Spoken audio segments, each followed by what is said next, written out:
오늘 하루 말을 몇 마디나 했을까요? 아침에 우유를 사면서 여기요 한 번, 산책하다 마주친 이웃에게 안녕하세요 한 번, 그리고 저녁이 되었습니다. 핸드폰을 들여다봐도 특별히 울린 전화는 없고 문자는 은행에서 온 알림 하나뿐입니다. 이런 날이 있습니다. 누구에게나 있습니다. 사람들과 모임을 갖고 돌아온 날도 마찬가지입니다.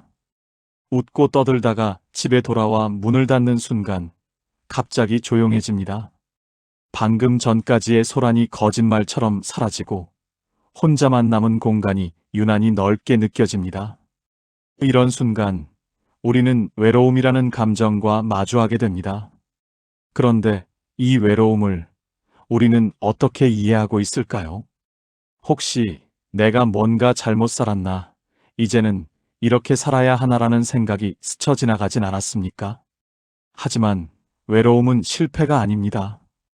오히려 삶이 깊어졌다는 신호일 수 있습니다. 조선시대 정약용 선생님은 18년간의 유배 생활 동안 혼자만의 시간을 견뎌야 했습니다. 가족과 떨어져, 친구들과 멀어져, 세상으로부터 단절된 채 살았습니다. 그런데 그분은 그 시간 속에서 500여 권의 책을 저술했습니다. 외로움을 견딘 것이 아니라 외로움 속에서 자신만의 삶의 기준을 세우고 매일을 의미 있게 채워나갔습니다. 그 시간 동안 선생님이 발견한 것은 무엇이었을까요? 외로움은 없애야 할 적이 아니라 마음을 정리하고 삶의 중심을 다시 잡을 수 있는 기회였습니다.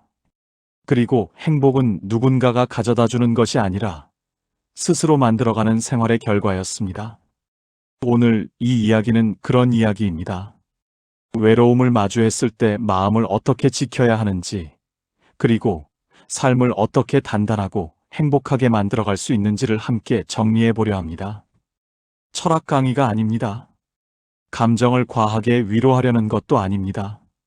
다만 지금의 삶에 바로 써먹을 수 있는 이야기를 나누려 합니다. 이 이야기가 지금의 삶과 맞닿아 있다면 앞으로의 시간을 조금 더 단단하고 편안하게 만들어갈 이 채널을 위해 구독과 좋아요로 함께 해주시면 감사하겠습니다. 병원 대기실에 앉아 있습니다. 주변에는 사람들이 가득한데 이상하게 혼자인 느낌이 듭니다. 옆 사람은 가족과 함께 왔고 저쪽에서는 친구끼리 수다를 떨고 있습니다. 나는 혼자 번호표를 들고 앉아 있습니다. 왜 나만 혼자일까? 이런 생각이 드는 순간 외로움이 밀려옵니다. 그리고 그 외로움은 곧 자책으로 이어집니다. 하지만 잠깐 이 외로움을 다시 바라볼 필요가 있습니다. 정약용 선생님은 심경밀엄에서 이런 말씀을 남기셨습니다. 마음이 흔들리는 것은 마음이 약해서가 아니라 마음이 무언가를 알아차렸기 때문이다. 외로움은 결핍이 아닙니다. 마음이 지금의 상태를 정확히 인식하고 있다는 신호입니다. 그 사람이 필요한 순간인지 아니면 혼자만의 시간이 필요한 순간인지를 구분할 수 있는 감각이 살아있다는 뜻입니다. 이 신호를 무시하고 억지로 사람을 만나면 어떻게 될까요? 만남 자체는 늘어나지만 마음은 더 공허해집니다. 반대로 이 신호를 인정하고 마음의 상태를 정리하면 외로움은 스스로를 돌아보는 시간으로 바뀝니다. 그렇다면 이제 무엇을 해야 할까요? 외로움을 느꼈을 때 가장 먼저 해야 할 일은 그 감정을 부정하지 않는 것입니다. 외로워서는 안 되라고 생각하는 순간 외로움은 2배로 커집니다. 대신 이렇게 생각해 보십시오. 지금 내 마음이 외롭다는 걸 알아챘구나. 그렇다면 오늘 하루 나는 무엇으로 이 마음을 챙길 수 있을까? 예를 들어 병원에서 돌아오는 길에 작은 실천을 하나 더 합니다. 평소 지나치던 빵집에 들러 빵 하나를 삽니다. 집에 돌아와 차 한 잔을 내려 그 빵과 함께 먹습니다. 아무도 없지만 나를 위한 시간을 만드는 것입니다. 이 작은 행동이 외로움을 완전히 없애지는 못합니다. 하지만 오늘 하루 나는 나를 챙겼다는 경험을 남깁니다. 그리고 이런 경험이 쌓일 때 외로움은 견디는 것이 아니라 이해하고 대응하는 것으로 바뀝니다. 정약용 선생님은 유배지에서 매일 같은 일과를 반복했습니다. 아침에 일어나 글을 쓰고, 점심에는 산책을 하고, 저녁에는 책을 읽었습니다. 화려한 일은 하나도 없었습니다. 하지만 그 반복 속에서 선생님은 자신만의 리듬을 만들었고, 그 리듬이 삶의 중심을 잡아주었습니다. 선생님은 이렇게 말씀하셨습니다. 하루를 헛되이 보내지 않으려면 하루의 기준을 세워야 한다. 여기서 기준이란 무엇일까요? 큰 목표나 성취를 말하는 것이 아닙니다. 매일 반복할 수 있는 작은 지점을 말합니다. 마트에 장을 보러 갑니다. 어제도 갔고, 오늘도 가고, 내일도 갈 것입니다. 같은 길을 걷고, 같은 물건을 사고, 같은 시간에 돌아옵니다. 이런 일상이 반복되면 내 하루는 왜 이렇게 똑같을까 하는 생각이 듭니다. TV를 보면 여행을 다니는 사람들, 새로운 취미를 즐기는 사람들이 나옵니다. 나도 뭔가 해야 하는데 하는 조급함이 밀려옵니다. 하지만 행복은 특별한 날에만 있는 것이 아닙니다. 아침 식사를 거르지 않는 것, 점심 후에 20분 정도 산책을 하는 것, 저녁에는 좋아하는 라디오 프로그램을 듣는 것. 이런 작은 일들이 하루의 기준이 됩니다. 이 기준이 있으면 하루가 무료하게 느껴지지 않습니다. 반대로 이 기준이 없으면 하루는 불안정해집니다. 어떤 날은 늦게 일어나고, 어떤 날은 밥을 거르고, 어떤 날은 하루 종일 누워 있습니다. 이런 날들이 반복되면 삶이 흔들립니다. 그렇다면 오늘부터 무엇을 할 수 있을까요? 하루의 기준을 3가지만 정해 보십시오. 아침에 할 일 하나, 점심 후에 할 일 하나, 저녁에 할 일 하나. 거창할 필요 없습니다. 5분이면 되는 일도 좋습니다. 창문을 열고 환기를 하거나, 동네를 한 바퀴 돌거나, 차를 한 잔 마시는 것처럼 말입니다.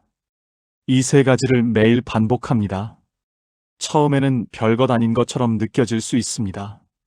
하지만 일주일, 한 달이 지나면 이 반복이 삶의 리듬이 됩니다. 그리고 그 리듬 속에서 마음이 안정됩니다. 지금의 삶에서는 무엇을 더 해야 할지보다 무엇을 꾸준히 지켜갈지가 더 중요해집니다. 오랜만에 옛 직장 동료에게서 연락이 왔습니다. 모임이 있으니 나오라는 연락입니다. 가야 할까 말까 고민하다가 결국 나갑니다. 식당에 도착하니 여러 사람들이 모여 있습니다. 처음에는 반갑게 인사를 나눕니다. 하지만 이야기가 진행될수록 어색해집니다. 예전 이야기, 요즘 자식 이야기, 건강 이야기. 뭔가 말은 많은데 마음이 통하는 느낌은 없습니다. 웃고 고개를 끄덕이지만 시간이 갈수록 지쳐갑니다. 집에 돌아와 문을 닫는 순간 차라리 안 가는 게 나았을까 하는 생각이 듭니다. 사람들과 함께 있었는데도 오히려 더 외로운 느낌입니다. 정약용 선생님은 여유당전서에서 이렇게 말씀하셨습니다. 많은 사람을 알 필요는 없다. 마음이 통하는 몇 사람과 깊은 관계를 유지하는 것이 더 중요하다. 관계는 양이 아니라 질입니다. 10명의 아는 사람보다 1명의 편한 사람이 더 큰 힘이 됩니다. 그런데 우리는 종종 관계를 늘리려고 했습니다. 사람을 많이 만나야 외롭지 않을 것 같아서 억지로 모임에 나갑니다. 하지만 그 자리에서 느끼는 것은 더 큰 피로입니다. 마음이 통하지 않는 사람들과의 만남은 에너지를 빼앗아 갑니다. 웃고 떠들지만 집에 돌아오면 더 공허합니다. 그렇다면 무엇이 필요할까요? 관계를 정리하는 용기입니다. 정리한다는 것은 관계를 끊는다는 뜻이 아닙니다. 내 마음이 편한 사람과의 관계에 집중하고 그렇지 않은 관계에서는 조용히 거리를 두는 것입니다. 매주 나가던 모임이 부담스럽다면 한 달에 한 번으로 줄입니다. 전화가 와도 꼭 받아야 한다는 강박을 내려놓습니다. 대신 정말 마음이 통하는 한두 사람과의 시간을 더 소중히 여깁니다. 자주 만나지 않아도 됩니다. 한 달에 한 번 통화를 하거나 2달에 한 번 차 한잔 하는 것만으로도 충분합니다. 중요한 것은 횟수가 아니라 그 시간 동안 마음이 편안한가입니다.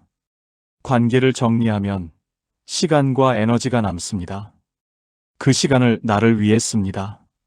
좋아하는 책을 읽거나 혼자 산책을 하거나 그냥 아무것도 하지 않고 쉬는 것도 좋습니다. 처음에는 이런 시간이 낯설 수 있습니다. 하지만 시간이 지나면 이 혼자만의 시간이 가장 편안한 시간이 됩니다. 그리고 이 편안함 속에서 진짜 관계가 보입니다. 억지로 만나지 않아도 자연스럽게 연락이 이어지는 사람, 오랜만에 만나도 어색하지 않은 사람, 그런 사람들과의 관계가 더 단단해집니다. 마트에 가면 사고 싶은 물건들이 많습니다. 새로 나온 과자, 예쁜 그릇, 편한 옷, 카트에 담았다가 계산대 앞에서 다시 빼놓습니다. 이걸 사면 정말 행복할까 하는 생각이 들기 때문입니다. 집에 돌아오면 물건들이 가득합니다. 예전에 샀던 것들이 쌓여 있습니다. 쓰지도 않는데 버리지도 못하고 그냥 두고 있습니다. 정약용 선생님은 유배지에서 가진 것이 거의 없었습니다. 책 몇 권, 붓과 종이, 그리고 간단한 생활 도구뿐이었습니다. 하지만 선생님은 불행하지 않았습니다. 오히려 그 시간을 가장 충만한 시간이었다고 회고했습니다. 선생님은 이렇게 말씀하셨습니다. 많이 가진 사람이 행복한 것이 아니라 흔들리지 않는 사람이 행복하다. 무엇이 우리를 흔들리게 할까요? 더 갖고 싶은 마음입니다. 이게 있으면 좋을 텐데, 저것만 있으면 행복할 텐데 하는 생각이 마음을 흔듭니다. 행복은 무언가를 더 얻는 순간이 아니라 지금 가진 것으로 만족할 수 있을 때 찾아옵니다. 그렇다면 어떻게 흔들리지 않을 수 있을까요? 필요한 것과 원하는 것을 구분하는 것입니다. 필요한 것은 없으면 불편한 것입니다. 밥을 먹을 그릇, 잠을 잘 이불, 걸어 다닐 신발. 원하는 것은 있으면 좋지만 없어도 괜찮은 것입니다. 새로 나온 TV, 더 큰 냉장고, 예쁜 인테리어 소품. 필요한 것은 채우되 원하는 것에 흔들리지 않는 것. 이것이 행복을 만드는 기준입니다. 물건을 사기 전에 하루를 기다려보는 것입니다. 이게 정말 필요한가 아니면 그냥 갖고 싶은 건가를 생각해 봅니다. 하루가 지나면 대부분의 경우 사지 않아도 된다는 결론에 이릅니다. 이런 습관이 쌓이면 집에 불필요한 물건이 줄어듭니다. 공간이 넓어지고 마음도 가벼워집니다. 그리고 정말 필요한 것에만 돈을 쓰게 되니 경제적으로도 여유가 생깁니다. 더 중요한 것은 이런 습관이 마음의 중심을 잡아준다는 것입니다. 더 갖고 싶다는 마음에 흔들리지 않게 됩니다. 저녁 6시가 되면 TV를 켭니다. 뉴스를 보다가 드라마를 보다가 예능을 봅니다. 소리가 있으니 덜 조용합니다. 하지만 프로그램이 끝나고 TV를 끄면 다시 조용해집니다. 그 조용함이 더 크게 느껴집니다. 정약용 선생님은 유배지에서 하루의 리듬을 만들었습니다. 아침에 할 일, 점심에 할 일, 저녁에 할 일을 정해두고 그것을 매일 반복했습니다. 그 리듬 속에서 마음은 안정되었습니다. 선생님은 이렇게 말씀하셨습니다. 마음을 지키려면 하루를 지켜야 한다. 여기서 하루를 지킨다는 것은 무엇일까요? 하루의 리듬을 깨뜨리지 않는 것입니다. 마음이 불안하거나 외로울 때 충동적으로 TV를 켜거나 핸드폰을 들여다보거나 과식을 하는 것. 이런 행동들은 순간의 감정을 덮어줄 수는 있지만 하루의 리듬을 깨뜨립니다. 그리고 리듬이 깨지면 불안은 더 자주, 더 크게 찾아옵니다. 반대로 하루의 리듬을 지키면 마음은 예측 가능해집니다. 먼저 자신의 하루를 관찰해 보십시오. 어느 시간대에 마음이 가장 불안하거나 외로운지 확인합니다. 대부분 저녁 시간이나 잠들기 전일 것입니다. 그 시간대에 할 수 있는 일을 미리 정해둡니다. 저녁 6시에는 동네를 한 바퀴 걷고, 7시에는 좋아하는 라디오를 듣고, 8시에는 간단한 차를 내려 마시고, 9시에는 책을 몇 페이지 읽습니다. 이렇게 시간대별로 할 일을 정해두면 마음이 흔들려도 무엇을 해야 할지 고민하지 않아도 됩니다. 정해진 일을 하면 됩니다. 처음에는 이런 리듬이 기계적으로 느껴질 수 있습니다. 하지만 2주, 한 달이 지나면 이 리듬이 삶의 안전망이 됩니다. 그리고 리듬이 안정되면 그 안에서 작은 즐거움을 발견하게 됩니다. 산책을 하다가 보는 노을, 라디오에서 흘러나오는 좋아하는 노래, 차를 마시며 느끼는 따뜻함. 이런 작은 즐거움들이 하루를 채웁니다. 병원에서 검사를 받고 나오는 길입니다. 다행히 큰 이상은 없다고 합니다. 하지만 의사 선생님은 말합니다. 운동 좀 하세요. 규칙적으로 식사하시고요. 알고 있습니다. 다들 아는 이야기입니다. 하지만 실천하기는 쉽지 않습니다. 내일부터 운동해야지, 다음 주부터 식사를 잘 챙겨 먹어야지 하다가 또 미루게 됩니다. 정약용 선생님은 유배지에서도 건강을 철저히 관리했습니다. 매일 같은 시간에 일어나고 새길을 거르지 않고 규칙적으로 산책을 했습니다. 건강을 위한 거창한 계획이 아니라 매일의 작은 습관으로 건강을 지켰습니다. 선생님은 이렇게 말씀하셨습니다. 몸이 튼튼해야 마음도 편안하다. 건강은 거창한 결심이 아니라 매일의 선택입니다. 아침을 먹을까 말까? 산책을 갈까 말까? 일찍 잘까? 늦게 잘까? 이런 작은 선택들이 쌓여서 건강이 됩니다. 그렇다면 오늘부터 무엇을 할 수 있을까요? 하나만 정하십시오. 딱 하나만. 매일 아침 같은 시간에 일어나거나, 아침을 거르지 않거나, 하루 30분 걷거나, 여러 개를 한꺼번에 시작하면 작심삼일로 끝납니다. 하나만 선택하고 그것을 한 달 동안 지켜보십시오. 한 달이 지나면 그 하나가 습관이 됩니다. 그때 다음 하나를 추가하면 됩니다. 이렇게 하나씩 쌓아가는 것이 건강을 지키는 가장 확실한 방법입니다. 건강한 몸은 안정된 마음을 만들고, 안정된 마음은 행복한 하루를 만듭니다. 동네 도서관에 갑니다. 책을 빌리려고 둘러보는데 어떤 책을 읽어야 할지 모르겠습니다. 예전에는 관심 있는 분야가 많았는데 이제는 별로 궁금한 것이 없습니다. 정약용 선생님은 70세가 넘어서도 책을 읽고 글을 썼습니다. 제자들에게 배움을 강조하면서도 스스로 계속 배웠습니다. 선생님은 이렇게 말씀하셨습니다. 배움에는 끝이 없다. 매일 조금씩 아는 것이 늘어가는 것, 그것이 삶을 풍요롭게 만든다. 배움은 학교에서만 일어나는 것이 아닙니다. 책을 읽는 것도 배움이지만 산책하면서 자연을 관찰하는 것도 배움입니다. 요리를 하면서 새로운 레시피를 시도하는 것도 배움입니다. 텔레비전에서 다큐멘터리를 보는 것도 배움입니다. 중요한 것은 무언가 새로운 것을 알아간다는 느낌입니다. 매일 신문을 읽으면서 새로운 소식을 접하는 것, 산책하면서 계절의 변화를 관찰하는 것, 장을 보면서 새로운 재료를 하나씩 시도해 보는 것. 이런 작은 배움들이 하루를 신선하게 만들어줍니다. 오늘부터 시작할 수 있는 작은 배움을 하나 정해 보십시오. 매일 신문 한 꼭지 읽기, 일주일에 한 번 도서관 가기, 한 달에 한 번 새로운 음식 만들어 보기.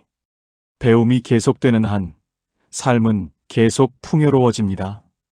아침에 일어나면 가끔 이런 생각이 듭니다. 이제 할 일이 없구나.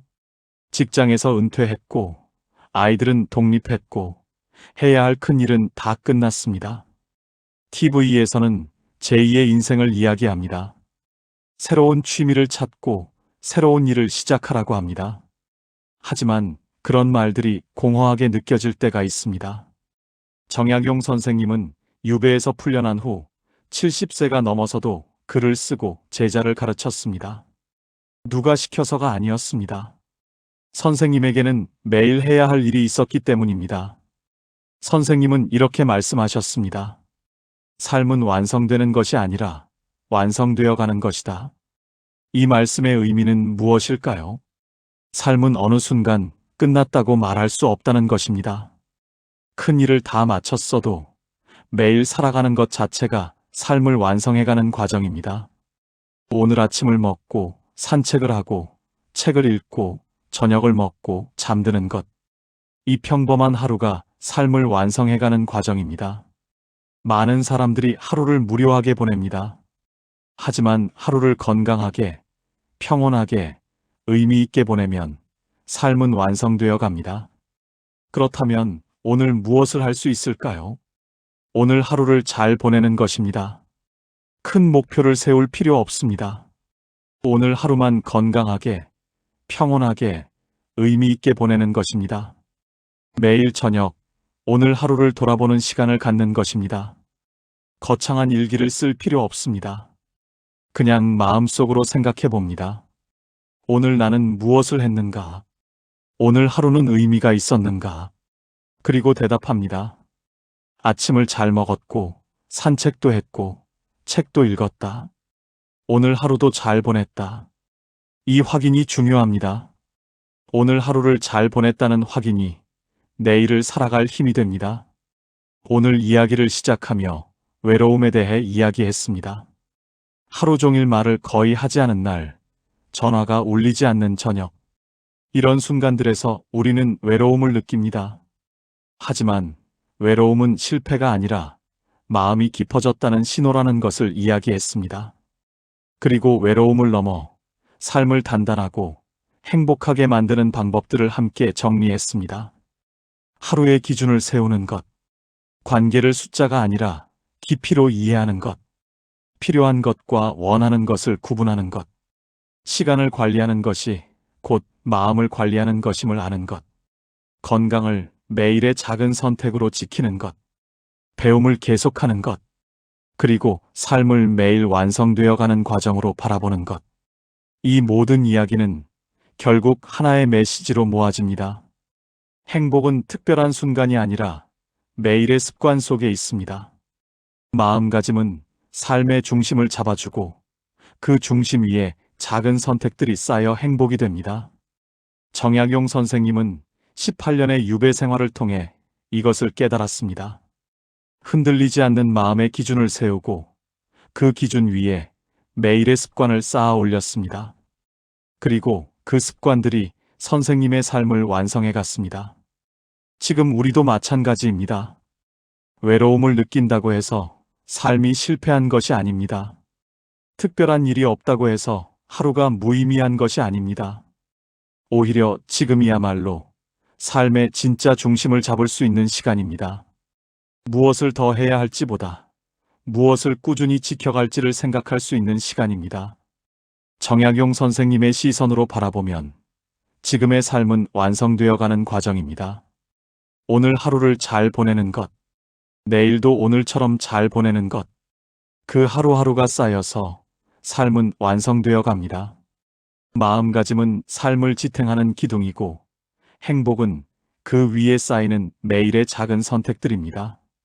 그리고 그 모든 것은 오늘 하루를 어떻게 보내느냐에서 시작됩니다. 오늘 하루 의미 있게 보내셨습니까? 내일 하루는 어떻게 채우시겠습니까? 그 질문에 답하며 살아가는 것. 그것이 지금 우리가 할 수 있는 가장 의미 있는 일입니다. 오늘도 내일도 하루하루를 잘 쌓아가시기 바랍니다.